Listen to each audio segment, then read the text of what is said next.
friends, today we are going to perform our next experiment, which is Oswald viscometer, and today our aim is to determine the viscosity of benzene and nitrobenzene by using Oswald viscometer method. So let's start our experiment. So here this is Oswald viscometer. આ આપણું Oswald viscometer છે. This is U-shape glass tube. A U-shape glass tube જેવી છે અને you can see here there is a two marks.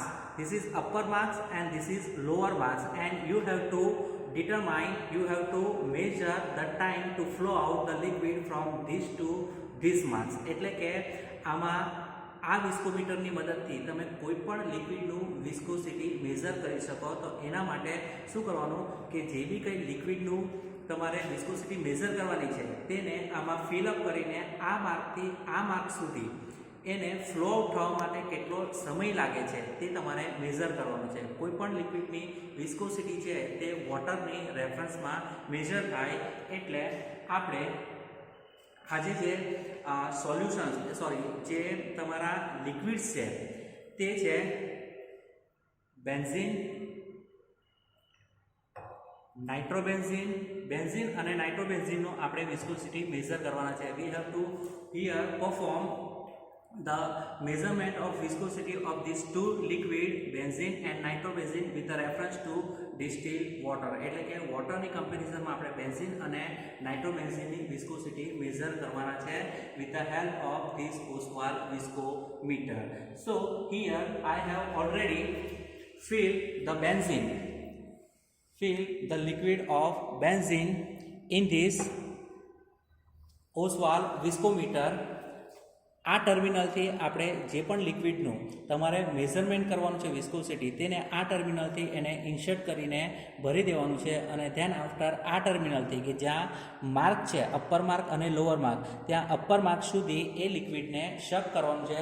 I have already fill the benzene by this terminal and now હવે હું એને શક કરું છું.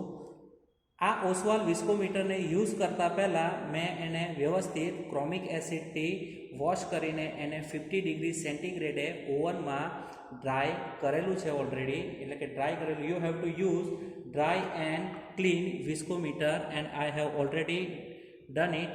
મેં ઓલરેડી એને સાફ કરેલું જ છે. હવે તમે જોઈ શકો કે મેં આ માર્ક સુધી માર્ક સુધી બેન્ઝીનને ફિલઅપ કરી દીધું. હવે આ માર્કથી આ માર્ક સુધી બેન્ઝીનને ફ્લો આઉટ થવા માટે કેટલો સમય લાગશે તે મારે મેઝર કરવાનો. તો હું આ સ્ટોપ વોચની મદદથી મેઝર કરીશ. જેવું હું આ ફિંગર અહીંથી રિલીઝ કરીશ તો આ માર્કથી આ માર્ક સુધી ઓટોમેટિક આ જે બેન્ઝીન છે તે ફ્લો આઉટ થવા લાગશે. Start. So you can see our liquid જે છે તે આ કેપેલરીમાંથી ફ્લો આઉટ થવા માંડ્યું છે અને એને લોઅર માર્ક સુધી આવતા લાગતો સમય આપણે મેઝર કરવાનો છે.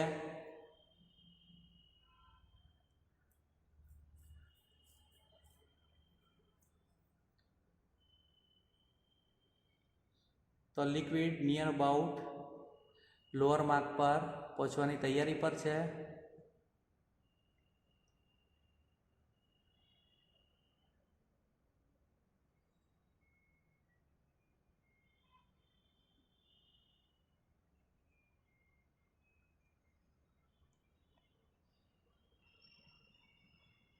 સો here stop.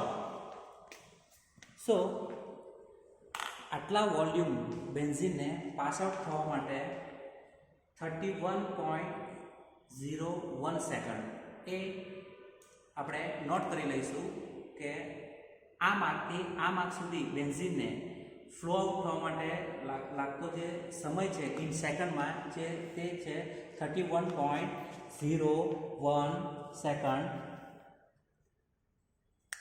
And repeat this experiment for 2 more times and take a average. બીજી 2 વખત સેમ લિક્વિડ માટે એક્સપેરિમેન્ટ આ રિપીટ કરવાનો છે અને એ 3 જે ટાઈમ મળશે તેનું આપણે શું લઈ લઈશું, એવરેજ લેવાનું છે. હવે આપણે નેક્સ્ટ લિક્વિડ કે જે આપણું છે નાઇટ્રોબેન્ઝીન તેના માટે આપણે એક્સપેરિમેન્ટ કરીએ.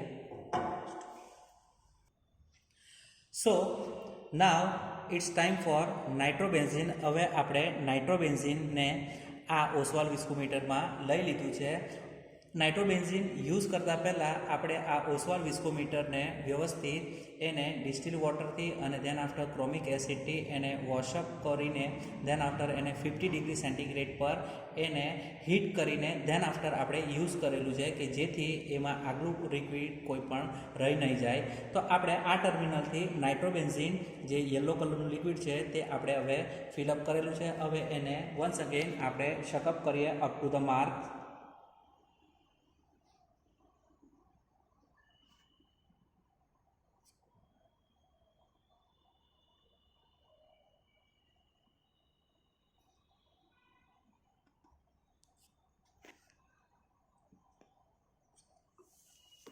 You can see here our liquid is shook up to the upper marks and the same procedure આપણે સેમ પ્રોસિજર કરવાની છે કે અપર માર્કથી લોઅર માર્ક્સ એટલે કે સેમ અમાઉન્ટ ઓફ લિક્વિડ જે બેન્ઝીન માટે યુઝ કરેલું તેટલું જ અમાઉન્ટનું આપણે નાઇટ્રોબેન્ઝીન આપણે અહીંથી અહીં સુધી પાસ આઉટ થવા માટેનો લાગતો સમય આપણે મેઝર કરવાનો છે.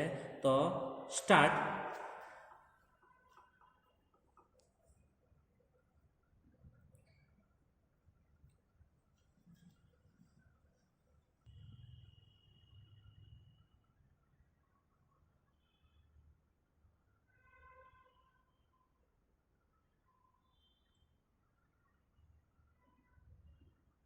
સ્ટોપ. અપર માર્કથી લોઅર માર્ક સુધી નાઇટ્રોબેન્ઝીનને પાસઅપ થવા માટેનો જે ટાઈમિંગ છે તે 45.63 સેકન્ડ લાગ્યો છે. અને same repeat this experiment for 2 another times. Same method આપણે બીજી વખત કરીશું નાઇટ્રોબેન્ઝીન માટે. એમ ટોટલ આપણે 3 રીડિંગ લઈશું અને એમનું શું લઈશું એવરેજ. હવે આપણે વોટર માટે એ પ્રોસેસ કરીએ. So it's time for our distil water. હવે મેં ડિસ્ટિલ વોટર આ ટર્મિનલથી ઇન્સર્ટ કરીને એને બોબથી શકઅપ કરીને અપર માર્ક સુધી એને શકઅપ કરી લીધું છે આપણા ડિસ્ટિલ વોટરને. હવે આપણા ડિસ્ટિલ વોટર માટે આપણે ટાઈમ મેઝર કરીએ. સ્ટાર્ટ.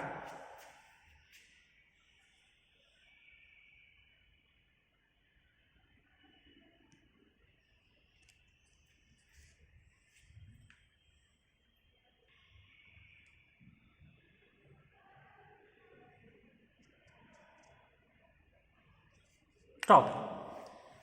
તો આપણું રીડિંગ આવેલું છે 31.72 સેકન્ડ. તો લખી દઈએ 31.72. એન્ડ સેમ મેથડ બીજે 2 વાર માટે એટલે કે રિપીટ કરીએ 2 વખત અને ત્રણેય રીડિંગનું ત્રણેય જે ટાઈમ મળ્યા છે તેનું આપણે શું લઈશું એવરેજ લઈશું. અને ધેન આફ્ટર કેલ્ક્યુલેશન કરીએ કે કઈ રીતના આપણે આ ઓસ્વાલ્ડ વિસ્કોમીટરની હેલ્પથી બેન્ઝીન અને નાઇટ્રોબેન્ઝીનનું આપણે વિસ્કોસિટી કેલ્ક્યુલેટ કરી શકીએ. So it's time for calculation. Now how to calculate the viscosity of benzene? Here for the benzene the flow of time is the average flow of time is 31.06 second. Take a average for of 3 different times and take a average. Here our average time for benzene flow is 31.06 and our formula for viscosity of benzene is eta B, means the viscosity of benzene is equal to rho B. Rho B means density of benzene into TB. TB means time to flow for benzene. This is our TB. Divided by rho W means density of water into TW. TW means time for water into eta W means viscosity of water. So here now put the value rho B. So density of benzene is 0.875 into time for benzene is 31.06 second divided by density of water, and we know the density of water is 1.00 into time for water is 31.23 seconds. This is average time for the water, and the viscosity of water is 1.008, and by simplifying this value and we find our viscosity of benzene is 0.877 centipoise. So by this way you can calculate for nitrobenzene also, and by the calculation the viscosity of nitrobenzene is, I already calculate here, and our result is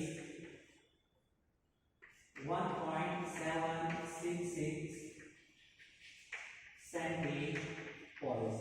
Means by this way you can easily determine the viscosity of any liquid, and here we have determine the viscosity of benzene and nitrobenzene with reference to water, and our result for benzene, our viscosity for benzene is 0.877, and for nitrobenzene it's 1.766. So by this way you can easily perform and calculate the viscosity.